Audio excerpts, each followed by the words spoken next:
চলুন শুদ্ধাচার শেখাই ঘর থেকেই।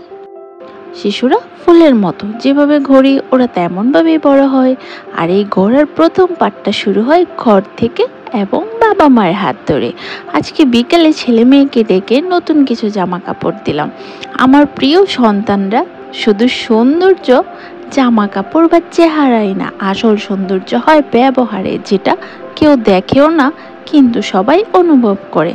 ছেলে আমাকে প্রশ্ন করলো, কিভাবে বুঝবো কি ঠিক ব্যবহার? যখন তুমি কারো সাথে নরম করে কথা বলো, সালাম দাও, ধৈর্য ধরো, কথা বলার আগে চিন্তা করো, তখনই তুমি সদাচারী। রাসূলুল্লাহ সাল্লাল্লাহু আলাইহি সাল্লাম বলেছেন, ভদ্রতা ও নম্রতা যার মধ্যে থাকে সেই জিনিসকে সৌন্দর্যমণ্ডিত করে তোলে।